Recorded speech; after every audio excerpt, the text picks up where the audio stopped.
I do not know how to create and cultivate online audiences and content. I really don't. It's a great issue in my life.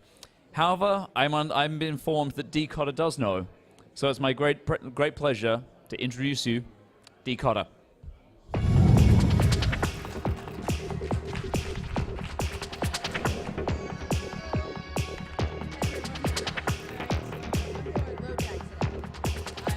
Low tech. So what I wanted to talk with everyone about today is the value in humanizing your brand online, especially in social media. So I'm going to keep this here for notes for myself. I'm going to try not to read off of it. So let me give you a little bit about my background. My background is predominantly in the entertainment industry, also in technology. Oddly enough, I started the social media campaign for Mole-Richardson, which is that lovely maroon light right there. So what I do is I basically, I run marketing for an entertainment platform. We've had great success in our first year as a startup because we've pushed humanizing our brand, connecting with entertainment professionals on a human level, speaking to them in their language, basically becoming one with their tribe, and that's something I kind of want to go into a little bit with you guys, and how you can really get yourself out there by doing these small approaches that most brands, they don't approach social media in the right way. They approach it from a B2C or a B2B approach, which is business to consumer, business to business, and honestly, we all know that's kind of why we have trade shows, is if we're going to be boring and sell people stuff, that's kind of what a trade show is for. I like to look at social media as kind of like a party. It's a place where people come to socialize, and eventually they'll learn about what it is that you have to offer. But what I've found in the approach that works best is B2H. Business to human, speaking to humans and relating to humans in a way that they would connect with. Let's see. How I've had success doing this for myself, I've built a motion picture trade publication network of 10 websites. We've got one free app, and in 1 year we've got about 20,000 Twitter followers. How was I able to do that? How did I do that? How did I become interesting? Well, you got to talk the talk. You got to kind of connect with people in their tribes, and the way that you can do this as a brand is you kind of have to take an anthropological approach and really think, use psychology. First thing foremost, most brands don't do is they don't study how people are interacting with each other online. They don't study the language that they're using. They don't study the way that they're optimizing content within these tribes. And that's where they're failing. They're trying to basically push the hard sell. And, you'll look at it, and let's think about it from, again, an entertainment industry approach. Let's say you're trying to sell someone a light, right? Are you going to just hashtag lighting? Well, no, because anyone can look up lighting. You're going to want to talk to these people how they communicate. So you got to kind of study what terms would they utilize, and how can you optimize your content within that. So you kind of have to think. Let me think like a gaffer. Let me think like a grip. What would they say? How would they do? If you look on Instagram, set life. Huge, very popular tag, right? But let's say you've got a brand again, and they're not really pushing that. That's where they're going to fail, and they're not going to humanize their content. They're not going to share lifestyle images, and that's what people really connect with, are bringing lifestyle into their social media, and that's there's value in that because let's say, all right, I left. Again, another lighting company a few years ago to start my own business, and they didn't see the value in that. Well, where are they at on Twitter right now? They're at 600 followers. Where am I at Twitter? And I'm doing the exact same thing that I told them was important, 40,000. So what you have to realize is that every communication online, every communication that you put out there is a way to connect, and the best way to connect is on a human level, because you're not just selling people. What you're doing is you're meeting their needs, and to be successful in social media, human needs are fundamental. You meet people's human needs, eventually in the future, they may very well meet yours as a brand. They may become a customer. And there's certain ways to do this in social media that people and brands aren't necessarily doing. Let's look at Twitter again, for example. I follow a brand. It's kind of like I'm putting my hand out there. Say, shake my hand. I want to connect with you, right? Now, in real life, when you do that, most of the time you're going to get a handshake back, right? Unless you're with a jerk. And sometimes you are, right? But in social media, let's say I follow this brand, I'm a huge fan, and they follow me back. I'm like, holy shit, they like me. They really like me. Like, oh my God, you've made a brand connection there, and that small gesture, while it may not be important in your business life as a person who's an employee of a company, that can be major for someone who's a fan of your brand. You can actually start to build a rapport and maybe eventually turn them into a brand advocate. And most brands on Twitter will not follow you back. And if you notice, there's kind of this back and forth with people, and they kind of go at it from an ego perspective. You have to drop the ego. If you look at brands that kind of go back and forth, they have higher numbers. This is very important in connecting with people online. So brands really what I can say is that I hope that they start doing for people is I hope they start joking with people. I hope they start providing thought leadership. I hope they start, liking pictures. I hope they start commenting on things. I hope they start complimenting people. I hope they start engaging. I hope they stop selling me shit, because I don't go in social media to be sold to. I go there to socialize. And so if I can feel like a brand wants to be my buddy, I'm probably going to end up being a customer. And so that's the value in kind of humanizing your brand from my point of view. And I appreciate your guys' time. If anyone has any questions, feel free. If not, thank you so much. Go ahead. Hi. So I've been doing a lot of Twitter. Okay. And I try to find hashtags I think are where people are contributing. But I think I might be missing the mark because I don't know if people are finding my tweets. Okay. Well, you know what you can do is that it's so funny. Social media, all the work is already out there. You just got to think about it and think about it from a point of view. Like, let's say you're wanting to connect with writers online or something. You'll type in popular hashtags writers Twitter, and someone's already made those lists. Believe me, there's nerds like me out there. We do this stuff because eventually it helps us too.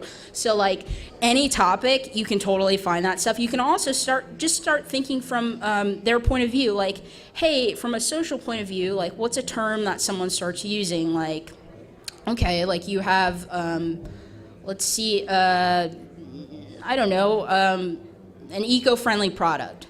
Hashtag search sustainability. Start seeing these, start studying those posts and seeing what they're saying to other people and what people are commenting, and follow. There's kind of like a breadcrumb trail through there, and you can see, look at one person and then see who commented, and then go into theirs and see how they talk to each other. That's kind of, it goes back to studying your tribes and territories, and kind of study it first, and then don't try to change how they're communicating with each other. Just really, study it first, and then start engaging in a way that is, part of how they engage. And then eventually you'll become one with the tribe, and then eventually you can kind of throw your stuff in there in a really like casual way and sell it to them, and eventually they'll buy into your brand.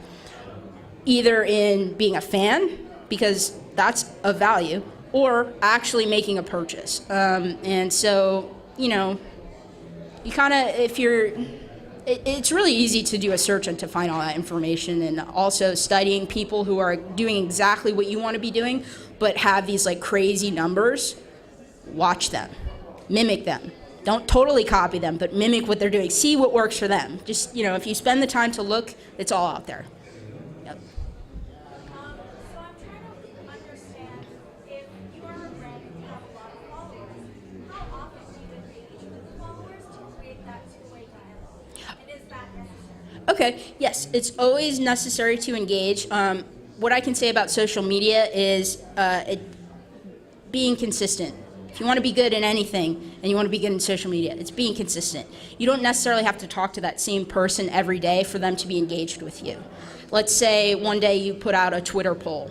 You're engaging your whole audience. Asking questions, which that's kind of a compliment to your followers. Like, hey, I want your perspective. Like, that's totally cool to me.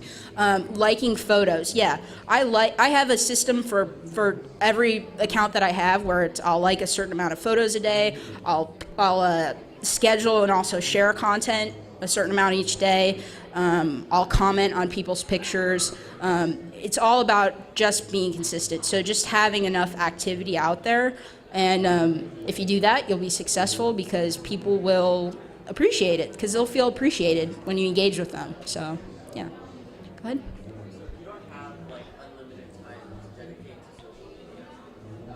What would be some like maximum impact ways? Like, do you look for people that have high following and then engage with them?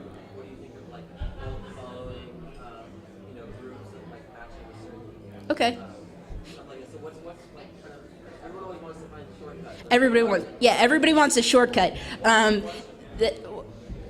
The question? All right. What's the shortcut to social media building and following? Okay. So the shortcut is there's no shortcut. But I guess there's ideas. So there's an idea of tapping into other followings, and you'll notice that's exactly the premise of YouTube now. So you guys know YouTubers, how they get really popular is they collaborate, right? So it's all about collaborating within these already pre-existing audiences that are kind of have similar interests to what it is that you want to push out there, which is cool.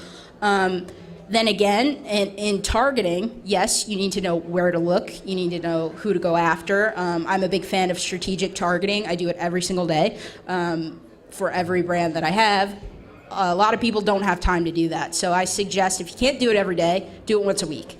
And if you can't do it, get someone else to do it. But you need to do it because you need to get the right people. It doesn't matter if you have 40,000 people and they're fake.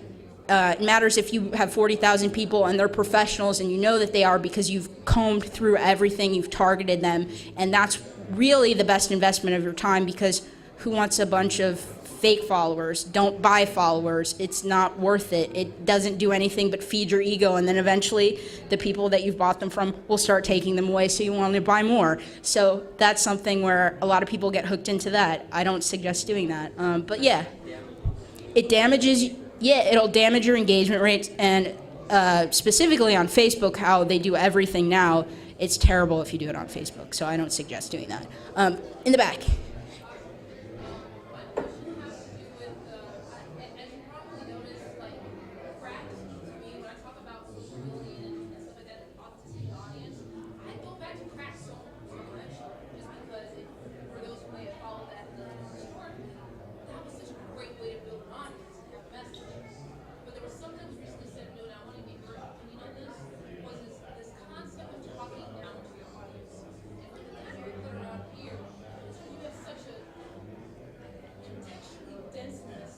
Mm-hmm. That it can come off that way, and there's a lot of audience trying to finish that clapback or I can't understand what to say.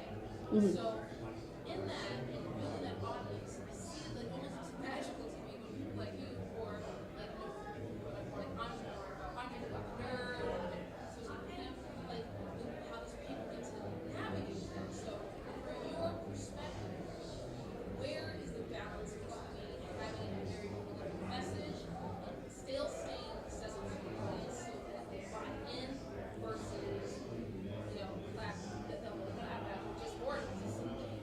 Yeah, so basically the whole thing is in social media, it's kind of like a party, right? And so you kind of have to think like, how would I act at a party? You can also think about it as like, how would I pick up a girlfriend? Like, at first you kind of have to be like, play it kind of cool, and then you kind of have to make yourself a little bit more relatable, a little bit more likable. You got to stand out a little bit more. And then you can kind of go, all right, well, this is kind of what, like I had in mind. And so I feel like I want to share this with you. And what you have to do is, and this all goes back to humanizing your brand, is in social media, you do necessarily have to dumb some things down. Let's take Twitter, for example, 140 characters, but you've got something so awesome. Like, how do you get someone and like kind of reel them in from there? You got to get the one part that really kind of hits home, and it can be emotional or it can be very informative. You got to optimize it and use the right tags. But there are certain ways that you can do that But yeah, you can't just hit someone with like a white paper and think like, hey, I'm going to build a social media audience with like my white paper. Like there, eventually you can share that stuff in a certain area and say, hey, if you want to get into the real like technical stuff, like we totally have that over here, and like we welcome you to come to that. But it's kind of like, you kind of have to make yourself cool in social media, and that's where it's like, all right, can I do this? And if I can't do this, can I find someone who can do this? Because I've got other stuff to focus on that's like way more intensive than like this part of what it is. And so that's what I suggest with people who have a hard time reeling in the message and kind of tightening it down. Is like, strengths and weaknesses in every business, super important. If you feel like you can't do this, or you feel like you've got too much going on, get somebody to kind of look at it for you. It's, it'll be very helpful. Because I work with creative professionals too, and it's like, they don't have the time to run the business of their business. They have the time to be creative, and like that's what they do, So sometimes they can get themselves in there, but most of the time they got to connect with someone who's like all about that, and then just kind of let them go on their way, because they can kind of like tighten down the message in a way that's appropriate for every other platform, because all the platforms are totally different, and all the audiences on every platform, even if they're your audiences, will take in the message differently. So I hope that answers your question. Yeah, okay. What do you think about live video as a way of building user engagement and following? It's a big thing right now, Periscope and Facebook Live. Yeah, no, I think live video, super important. The other part of that is I think longevity. Okay, live, all right, that stops. So if you've got a live feed, is there a recording that you can share over and over again? Because in my world, I have to regurgitate content all the time. So like, yes, live is super important if you have the audience. Let's say you don't have time to develop your audience, but you want to do something live. Try and get with someone who has an audience that's been developed to also do something live. It's kind of like the YouTube mentality in the live feed platform, but like, yes, it's super important to have a presence. Having a presence, if you don't have a presence within, let's say a Periscope or a Meerkat, then what if someone who has an interest in what you're talking about and they're going through there, they can't find you? And you're like, okay, and that was like their only way. They're like, I only go on Periscope. Now, I don't know anyone who does that, but like, let's say I only go on Periscope and you're not there. What? I can't find you, and you can't always trust that people are going to actually go and Google what it is that you're doing either, because it's human behavior. We all behave differently. We all prioritize differently. And like one thought that could be fleeting in my mind 1 minute could take me down like a rabbit hole in social media so quick. And then I could be into that. And then the next day it could be totally different. And like, I'm only one person, but there's like millions of people who can think like that too. I don't know. But I think it's super important to have a presence. Yeah. I hope that answers your question. Okay, cool. Okay. Yes. Makes it not personal anymore. Yes. But if you have a period with the circle, with the at, and another at, but doesn't have a period in front of it? I believe that if you have the period in front of the whole message, it will be public, no matter how many ats you have in there. I could be wrong. I don't know everything, but I know a lot. So I never claim to know everything, and that's a really good point. That's why people want to work with me, because I'm like, all right, I'll find out for you. One period should be enough, unless you know. Do I have a book? I actually, what's funny? I'm working on a book right now. I was going to publish it with this one guy, and then I decided to part my ways. So I'm trying to figure out who I'm going to work with for it. But yes, I've been working on I have a blog. I have a column within my network. I have a free app that also has all this information too. I'm happy to give out business cards. I work for another entertainment platform, and I have no social life. So social media is my thing. So if you guys need information, I'm your person. Card and dinner? All right. See, that's pretty interesting. Cool. Oh, cool. Nice. I appreciate that. Thank you so much. Cool.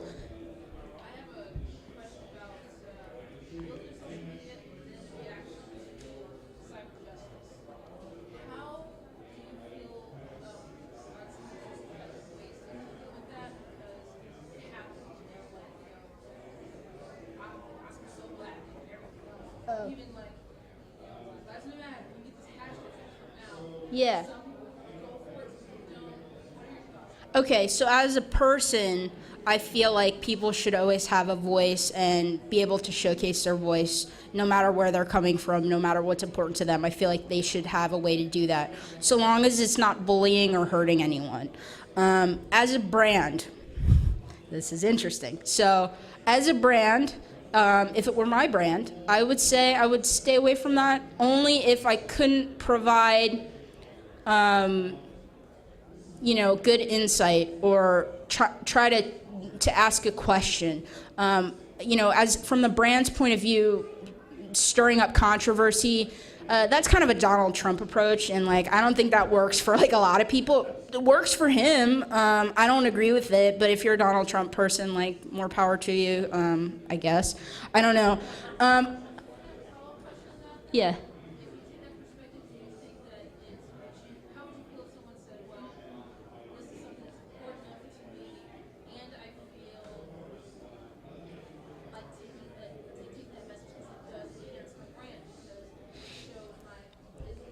Yes. Yes.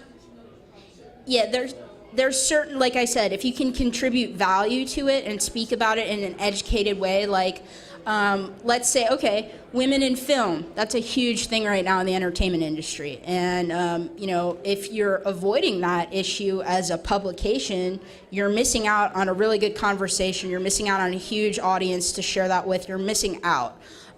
If you're not bringing that, that's the thing. You have to it's kind of like walking a tightrope. You want to address issues, but you're also, it depends on your type of brand. Let's say you're a media platform, that's totally different than you're a product. So you kind of have to feel all right, let's see, who do we stay? Okay, so Disney, right? They stood with the anti-bill lately, so that's new. And so as from my brand's perspective, I came in, I have a network of 10 motion picture trade websites. It applies to my audience, and I said, you know what? I support Disney, and I just want to let you know my brand supports Disney. That's kind of how we feel. But then again, I had to, as a brand, I had to think, okay, if I lose these people, they're people I want to lose. They're not, but I'm not making a lot of money off of a media platform, you know what I mean? It's more of a marketing thing for me. So you kind of have to gauge that way, and that's the thing. When you work for a major corporation, see how many of them get involved. They don't. They stay away from it because they're scared. So, all right, thank you guys so much. I really appreciate it. You're great.